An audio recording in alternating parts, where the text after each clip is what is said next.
കാസർഗോഡ് വീട്ടിൽ ഉറങ്ങിക്കിടന്ന 10 വയസ്സുകാരിയെ തട്ടിക്കൊണ്ടുപോയി ലൈംഗിക അതിക്രമത്തിനിരയാക്കിയ സംഭവം പ്രതിയെന്ന് സംശയിക്കുന്ന ഒരാൾ കസ്റ്റഡിയിൽ. CCTV ദൃശ്യങ്ങൾ കേന്ദ്രീകരിച്ചുള്ള പരിശോധനയിലാണ് ഇയാൾ പിടിയിലായത്.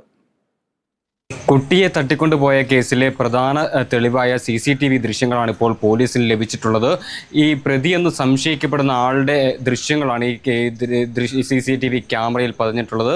പുലർച്ചെ, അതായത് ബുധനാഴ്ച പുലർച്ചെ 2-നും 2:30-നും ഇടയിൽ ഈ പ്രതി, അക്രമിയായിട്ടുള്ള ഈ പ്രതി വീട്ടിലേക്ക് വരുന്ന ദൃശ്യങ്ങളാണ് ഈ സമീപത്തെ വീട്ടിൽ നിന്നും കണ്ടെടുത്തിട്ടുള്ളത്. ഇത് കേന്ദ്രീകരിച്ചാണ് ഇപ്പോൾ അന്വേഷണം പുരോഗമിക്കുന്നത്. ഇപ്പോൾ പോലീസിൻ്റെ കസ്റ്റഡിയിലുള്ള ആളും ഈ CCTV ദൃശ്യങ്ങളിൽ പതിഞ്ഞ ആളും ഒരാൾ തന്നെയാണോ എന്നും ഇപ്പോഴും വ്യക്തമായിട്ടില്ല. ഏതൊക്കെയായാലും കസ്റ്റഡിയിലുള്ള ആളിനെ പോലീസ് ഇപ്പോൾ ചോദ്യം ചെയ്തു വരികയാണ്. ഇയാൾ തന്നെയാണ് പ്രതി എന്നാണ് പോലീസ് നൽകുന്ന സൂചന. മാത്രവുമല്ല, ചില തെളിവുകൾ കൂടി പോലീസിന് ലഭിക്കാനുണ്ട്.